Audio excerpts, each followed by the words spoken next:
In 2016, Miss Peregrine's Home for Peculiar Children introduced us to Jacob Portman and the strange world of the peculiars.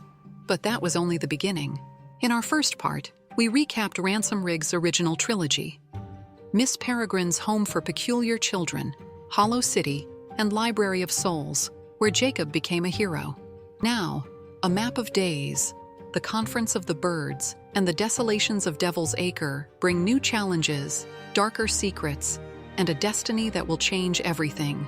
Today, you'll discover the true ending of Miss Peregrine's Home for Peculiar Children. Part 2. Jacob Portman thought his life would go back to normal after surviving the horrors of Devil's Acre. But normal is a fragile concept when your friends are peculiar children who once lived trapped inside time loops. Now they're in Florida, at Jacob's house, trying to fit into a modern world that was never meant for them. Life together is chaotic, funny, and sometimes painful. Miss Peregrine, ever composed, tries to keep order while Jacob struggles between two worlds: his family, who knows nothing, and his friends, who need him more than ever. Tensions rise when Jacob discovers a hidden bunker in his grandfather Abe's old house. Inside, he finds maps, tools, and secrets revealing a hidden past. As a hunter of hologhasts, Emma, brave as ever, joins him to uncover this past, and together they face the weight of a legacy Jacob is only beginning to grasp. The group decides to clean the house as a tribute to Abe, but what starts as an act of love turns into a revelation. Abe didn't just protect peculiars, he left them clues. One of those clues leads them to search for a mysterious ally known only as H. Things get even more complicated when Miss Peregrine creates a pocket loop in the garden shed, allowing them to travel between the present and Devil's Acre. This changes everything. Jacob is thrilled by the chance to help rebuild the peculiar world, but soon frustration sets in. Instead of real missions, he's asked to tell his story to inspire others. He wants more. He wants action. He wants answers. So when he finds a lead about Lester Noble Jr., one of Abe's old contacts, he decides to follow it, without permission. Meeting Lester leads Jacob to a new name: H. Jacob reaches out and receives a secret mission to deliver 2 packages to locations marked on a strange map. Emma supports him, and together they convince the group to join the adventure, defying Miss Peregrine's authority. The thrill of the unknown brings them together, but also puts them in danger. Along the way, they face traps, sinister figures, and places that feel like twisted dreams. One such place is Mermaid Fantasyland, an abandoned theme park hiding a time loop disguised as a tourist attraction. Though it seems harmless, the place is drenched in illusion, almost trapping them, as if time itself wanted to keep them there. Later, they arrive at Flamingo Manor, a motel that doubles as a peculiar safe house. Beneath its calm exterior, they realize they've walked right into a trap. Imposters dressed as police officers try to capture them, forcing the group to fight for their freedom. Each stop they make reveals not only the dangers of the peculiar world, but also how fragile its once protective network has become. The story takes a darker turn when they travel back to 1965, a time marked by racial segregation. Paul, an African-American peculiar, faces discrimination that deeply shakes the group. Jacob, raised in the South, is forced to confront uncomfortable truths about his own past. Despite everything, they reach Portal, Georgia, where they meet Miss Annie, a wise Imbrine who reveals the hidden history of peculiars in America. With so few Imbrines left, many have become vulnerable, and Jacob's mission gains new meaning. They must not only find Noor, a peculiar girl in danger, but also restore hope. Following clues to New York, they discover that Noor has the power to manipulate light. She's been hiding, terrified of being captured by enemies disguised as people in power. With the help of Lily, a blind girl connected to Noor, they finally track her down. But Noor doesn't trust easily. Jacob and his friends have to prove they're on her side. Just as they win her trust, a helicopter finds them, forcing a desperate escape. Noor uses her powers to protect them. and though they manage to flee, Bronwyn is badly injured. Desperate to save Bronwyn, they rush to a hospital, but a stop at a strange diner traps them in a deadly illusion. There, they're captured by Frankie, a peculiar child with sinister intentions. During a meeting of rival clans, Emma manages to break free, triggering a chaotic battle. Jacob is taken by armed men and brought before Leo, a peculiar leader who accuses Abe of terrible crimes. Jacob defends his grandfather's memory, but doubt eats away at him. What if Abe wasn't the hero he thought he was? After a harsh interrogation, Jacob is released thanks to an unexpected connection with Leo's sister. Reunited with his friends, he learns that Noor has been captured. The mission has failed, but the story doesn't end there. Jacob visits H, now gravely wounded. With his last breath, H reveals that Noor is part of a prophecy, one of 7 who will bring about a new era for the Peculiars. Jacob must protect her. Noor awakens and unleashes a burst of light that saves them, marking the beginning of something new. With H gone and new clues in hand, Jacob inherits a legacy that goes far beyond his grandfather's. Noor, now aware of her destiny, joins the group. Together, they must face hidden enemies, buried secrets, and a world that isn't ready for them. Jacob's story is no longer just about a boy discovering a peculiar world. It's about a leader in the making, a group searching for their place in a world that fears them, and a fight to protect what's left of hope. Jacob Portman is no longer the boy who once barely understood the peculiar world. Now he carries the weight of a legacy, his grandfather Abe's, and a mission that could change the fate of all Peculiars. Noor Pradesh, a girl with extraordinary abilities, has appeared in his life as a key piece in an ancient prophecy. Her unstable power makes her a target for enemies desperate to control the future. Jacob decides to protect her, even if it means facing forces beyond anything he's ever known. From the very start, the tension is palpable. Noor is being hunted by whites and rogue Peculiars determined to capture her. Jacob and his friends must move fast, crossing cities and time loops, as they try to decipher the cryptic verses of a prophecy that speaks of 7 Peculiars destined to save their world. Noor is one of them, but the others remain hidden. Time is running out, and every step draws them closer to danger. Along the way, they encounter unexpected allies. Some are old acquaintances of Abe's, others members of a secret network he helped build. These meetings reveal long-buried truths about Abe's past, and Jacob begins to question everything he thought he knew.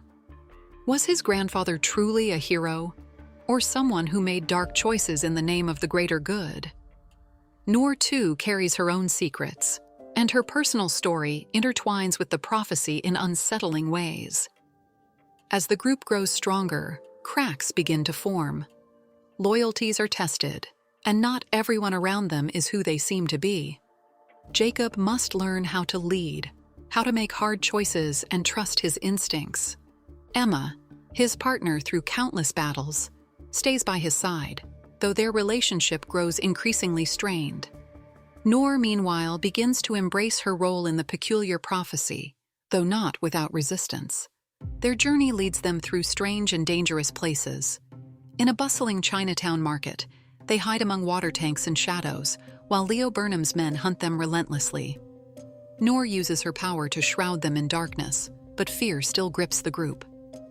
Later, they pass through the Panlo-Opticon, a corridor that connects loops and eras, and arrive at Devil's Acre, where the illusion of safety barely hides the chaos beneath. There, among soot-covered rooftops and crumbling houses, they prepare for what's coming. The search for V, a mysterious figure who may hold the answers they seek, becomes an obsession. V, one of the last hollow-gassed hunters, now lives in hiding, unwilling to be found. But Jacob refuses to give up. The prophecy speaks of chaos, of betrayals, of a king who will awaken, and of prisons turning to dust. Each verse seems to come true, and danger looms closer with every move. In an abandoned psychiatric hospital, they confront the untouchables, outcast Peculiars who demand a heavy price for safe passage. Later, they infiltrate a gathering of clans, where growing tension between peculiar leaders threatens to erupt into violence.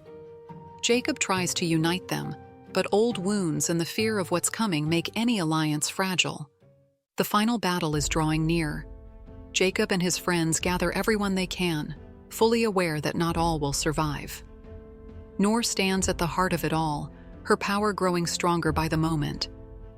Amid the chaos, some fall. Grief runs deep, but there's no time to mourn. The prophecy must be fulfilled, and the future of the peculiars depends on it. When the dust settles, nothing is the same. Noor has accepted her role, but the peculiar world remains on the brink. Jacob has lost friends, faced painful truths, and proven that he can be more than Abe's grandson. Though the path ahead is uncertain, he has taken a decisive step toward what lies ahead. Every choice, every loss, every revelation has left its mark. The peculiar world has expanded, revealing hidden factions, broken communities, and a vast web of secrets only beginning to surface. Jacob can no longer turn back. What began as a mission to protect a girl has become a fight for the soul of an entire world, and though the road ahead is uncertain, he's ready to move forward. Jacob Portman stands on the brink of complete destruction. After uncovering the prophecy and protecting Noor Pradesh, he now faces the greatest challenge of his life: stopping Kaal, the most powerful enemy the peculiar world has ever known. Kaal has returned to Devil's Acre, a grim, chaotic place where outcast peculiars struggle to survive among ruins and shadows. There, he plans to unleash a war that could erase every time loop and end the peculiar world altogether. Jacob and his friends venture deep into this hostile land, searching for allies among those still willing to fight. The terrain is treacherous, crawling with enhanced hollows. Mutated creatures created by Kaal, smarter and deadlier than ever, and with rogue peculiars who trust no one. Tensions run high within the group. Everyone knows the final battle is near, and that not all of them will make it out alive. Noor, growing more aware of her role in the prophecy, begins to master her ability to manipulate light, while Jacob struggles with the weight of his legacy and the fear that he might not be ready to lead. Then, Kaal strikes. His power has grown so immense that it threatens to collapse the loops themselves, unraveling the very fabric that holds the peculiar world together. Jacob realizes that his rare ability to see and command hollows is the key to stopping him. But confronting Kaal means risking everything. Miss Peregrine, Emma, Millard, and the rest of the group prepare for war, each carrying their own strengths and fears. V, the mysterious fighter, joins them with fierce determination. The group infiltrates Kaal's fortress, hidden deep in the heart of Devil's Acre. What they find there defies all nightmares. Grotesque creatures, hollows with terrifying new powers, and an army ready to destroy everything in its path. Kaal reveals his plan: to absorb the powers of the peregrines and become an all-powerful being, ruler over all peculiars. Jacob knows there's no time left. The prophecy is coming to life, and he stands at its center. The battle that follows is brutal and relentless. Noor unleashes her blinding light, cutting through the darkness Kaal has spread. Driven by the memory of his grandfather Abe and the strength of his friends, Jacob faces Kaal in one final desperate fight. Every move, every choice, every sacrifice carries immense weight. Some of their companions fall, leaving wounds that will never truly heal. Yet the group's unity, courage, and faith in the future make the impossible happen. Kaal is defeated. The loops begin to restore themselves, and the peregrines regain their freedom. But the peculiar world will never be the same. The losses are deep, and the land that remains after the war bears little resemblance to what once was. Jacob must now decide: return to his old life, or embrace his place as a leader in this new world. Alongside Noor, he reflects on everything they've endured, the secrets uncovered, the choices made, and the people they've lost. Their journey has been long, filled with trials, revelations, and moments that shaped each of them. Jacob is no longer the boy who doubted himself. He's learned to make hard decisions, trust his instincts, and carry the burden of responsibility. Noor, too, has stopped running from her destiny. Her bond with Jacob grows stronger, and together they become a symbol of new hope for the peculiar world. Though scarred, the peculiar world moves forward. Questions about destiny, free will, and power linger. The prophecy may have guided them, but their choices defined their fate. The struggle between good and evil, between control and compassion, has shown that true leadership is born from sacrifice and empathy. Jacob has fulfilled his role, but his story isn't over. The peculiar world still holds secrets, and new adventures may yet emerge. For now, what remains is the memory of a battle that changed everything, and the certainty that even in the darkest moments, light always finds a way through. Let me know in the comments which other unfinished movie or saga you'd like to see the ending of. And if you enjoy this kind of content, the best way to support us is by leaving a like and subscribing. See you in the next video.